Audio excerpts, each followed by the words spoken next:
Salam jumpa kembali Bapak Ibu dan Saudara-saudara. Kita sudah memulai masuk dalam masa endemi.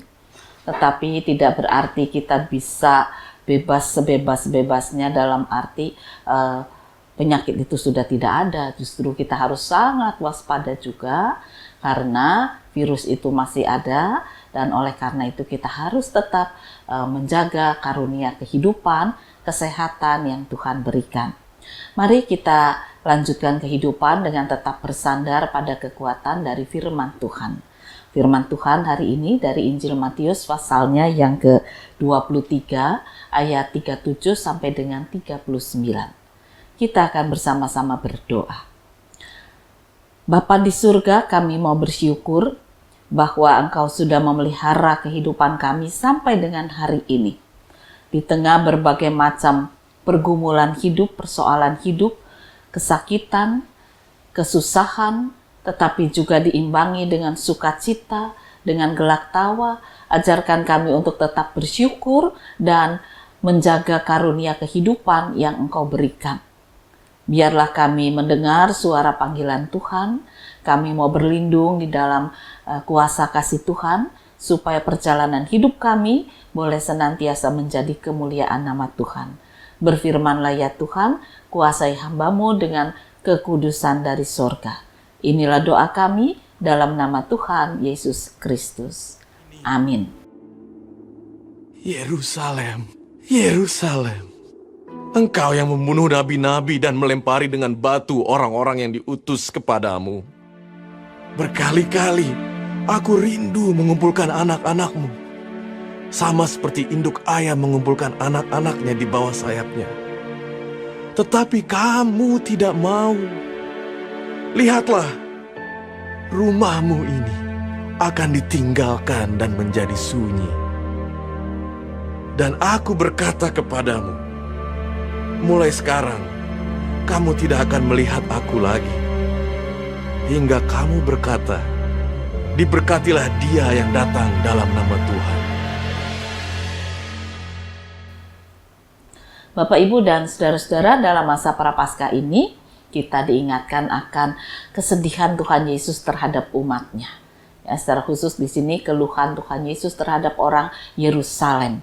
Dia mengatakan bahwa Allah mengasihi umat-Nya, umat Israel, mengirim nabi-nabi untuk menyadarkan, tapi mereka semua dibunuh oleh umat yang dikasihi Tuhan. Jadi terjadi pembunuhan di antara saudara. Artinya satu umat pilihan, satu bangsa Israel. Mereka nggak suka terhadap nabi pilihan Tuhan, singkirkan kalau cuma dijauhkan, tetapi ini dibunuh.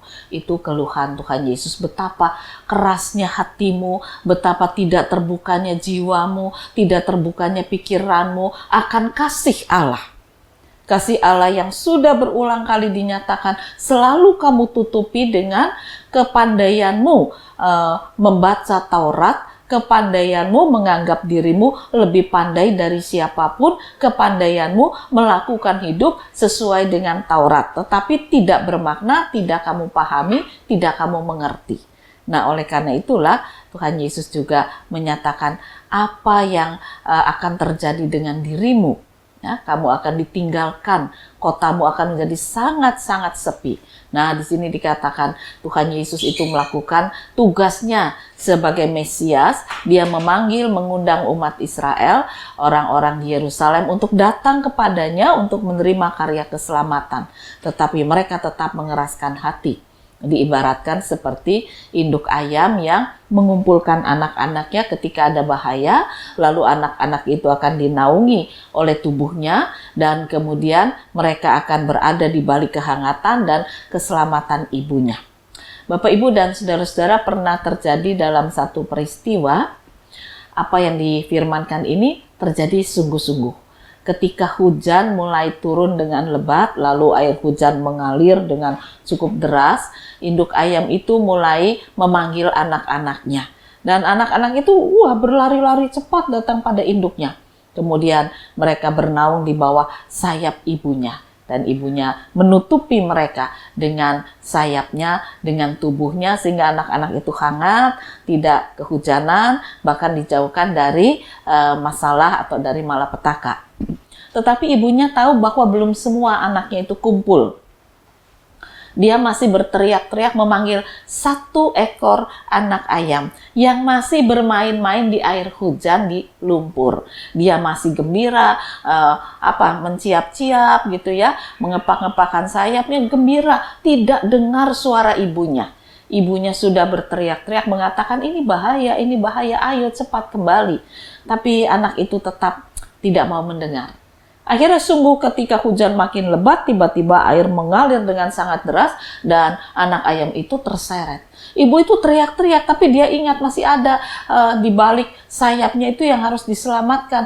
Jadi hanya bisa teriak dan menangis. Sementara di balik tubuh ibunya itu anak-anak ayam yang lain juga teriak-teriak ya, prihatin gitu, sedih kehilangan saudara.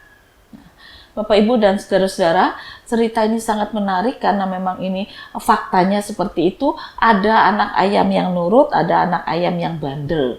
Dipanggil tetap nggak mau dengar. Nah, Tuhan Yesus memberikan perumpamaan, Yerusalem atau umat Tuhan itu seperti anak ayam yang bandel. Dipanggil untuk bertobat, nggak mau, malah ganti memusuhi Tuhan Yesus.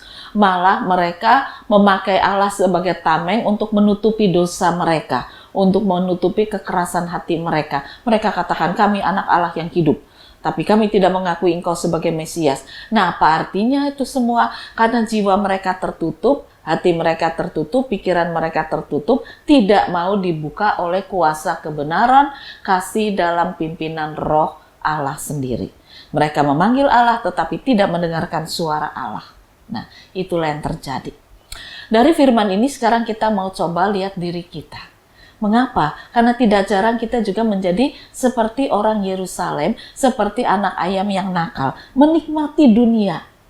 Wah, hujan ini menyegarkan, keceh di air menyenangkan, main di lumpur menyenangkan, dapat anak cacing satu menyenangkan, tapi tidak mendengar suara ibunya, ini bahaya, bahaya, bahaya. Ayo kembali.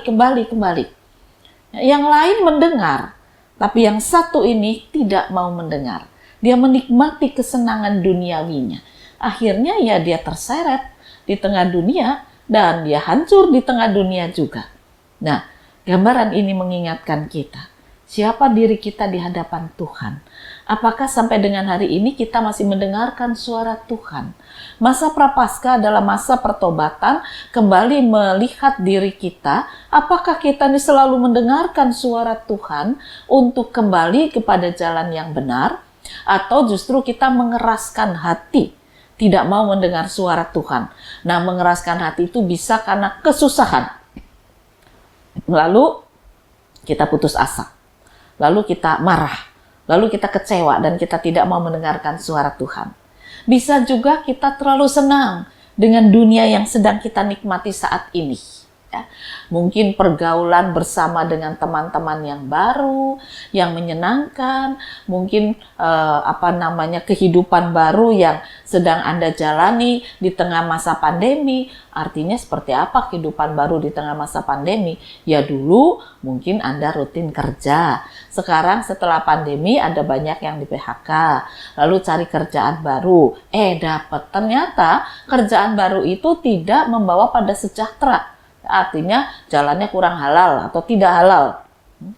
Namun kita menikmati kejahatan, ketidakbenaran sebagai sesuatu yang baru, yang menyenangkan. Wah, ternyata dunia kok menyenangkan. Saya selama ini jadi orang Kristen membatasi diri cuma ini, dan cuma ini. Tetapi ini semua tidak pernah saya lakukan dulu. Nah sekarang setelah saya bergaul dengan dunia, waduh aku ini bodoh amat ya. Nggak ikut dunia, padahal enaknya bukan main, menyenangkannya bukan main. Dan di situ kita melupakan jalan keselamatan. Tuhan mengundang kita kembali memasuki masa Prapaskah untuk bertobat. Apakah kita mampu mendengar suaranya? Untuk kita meninggalkan segala dosa dan kenikmatan dunia yang menyesatkan. Ingat anak ayam satu tadi akhirnya terbawa arus air yang deras, nggak tahu hilang kemana. Tetapi yang lain yang berada di balik kepak sayap ibunya, mereka selamat semua.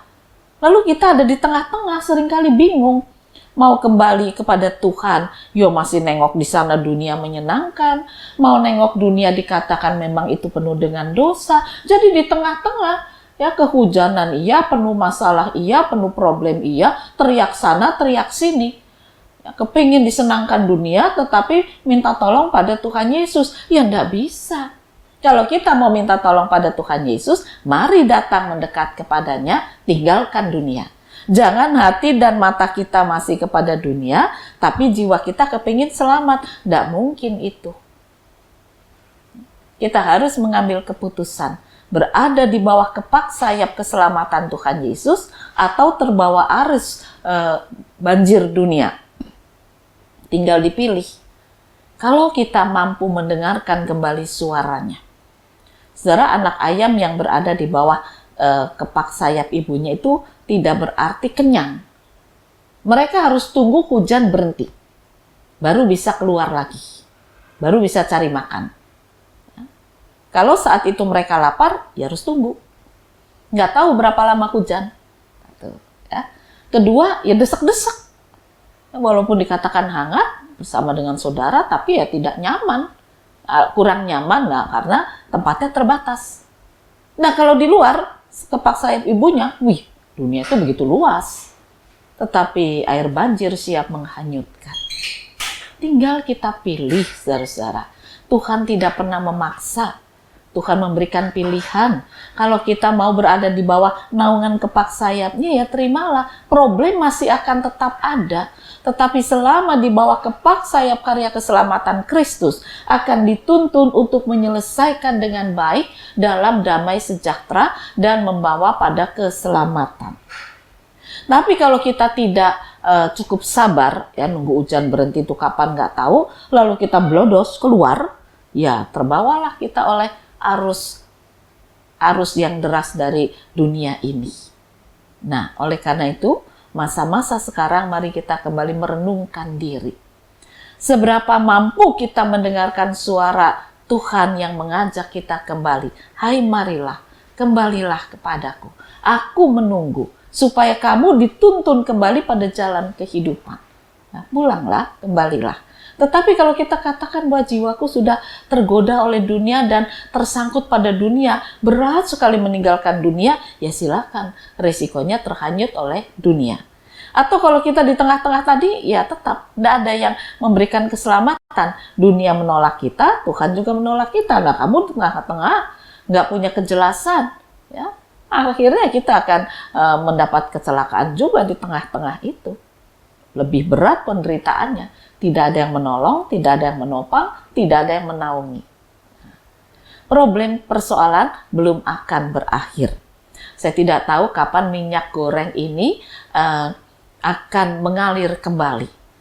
Kemarin dulu saya ikut antri, Bapak Ibu, ikut antri ya, di salah satu supermarket.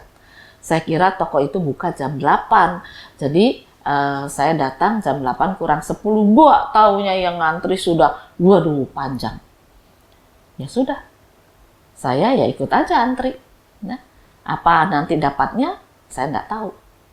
Nah, tetapi ketika saya berdiri di situ, saya mendengarkan orang-orang di situ berbicara, sungguh saya menangis. Saya bilang saya antri di sini, saya keperluannya untuk rumah tangga.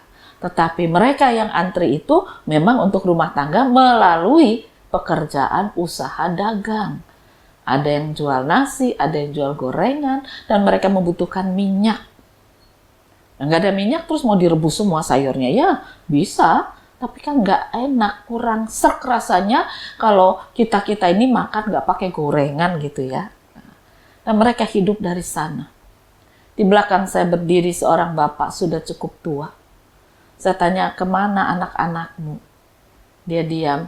Anak saya itu cuma 2, yang satu di luar kota, yang satu sudah meninggal. Cucunya bersama dengan saya, dan saya harus menghidupi mereka. Oleh karena itu saya bela-belain. Saya antri di sini, neneknya jualan di rumah. Saudara, betapa menyedihkan. Inilah fakta hidup. yang harus dialami, penuh perjuangan. Oleh karena itu jiwa kita ini perlu juga kekuatan. Pikiran kita ini perlu untuk dicerahkan. Hati kita ini perlu dibangkitkan dalam semangat. Dan kalau semua itu sumbernya pada karya keselamatan Kristus, maka Dia akan tetap menuntun kita. Kita akan tetap dinaunginya di dalam kasih dan kuasa-Nya. Perjalanan panjang belum berhenti. Tantangan belum berhenti.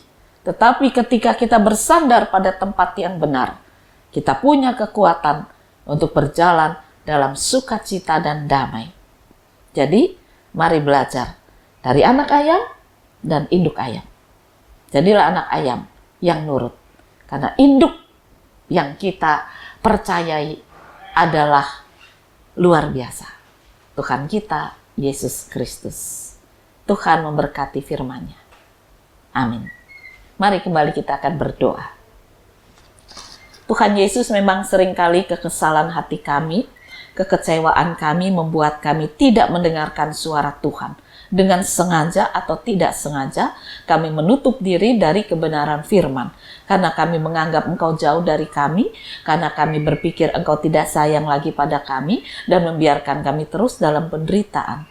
Biarlah kami belajar dari anak ayam, sekalipun mereka berada di balik kepak ibunya, tetapi mereka juga harus menanggung lapar. Mereka tetap berdesak-desakan. Mereka tetap harus menunggu sampai hujan berhenti, baru kemudian mereka bisa keluar. Dan oleh karena itu penderitaan belum berakhir. Tetapi mereka dalam rasa aman di tengah penderitaan. Biarlah kami juga belajar menjadi anak ayam yang memasrahkan diri pada kasih karunia keselamatan Tuhan Yesus. Perjuangan kami belum berhenti, dan kehidupan kami juga masih terus berjalan, tetapi kami jalani di dalam perjuangan dengan kasih kekuasaan Yesus Kristus, penuh dengan sukacita, penuh dengan kebenaran dan damai sejahtera. Kiranya Tuhan menolong kami. Inilah doa kami dalam nama Tuhan Yesus Kristus. Amin.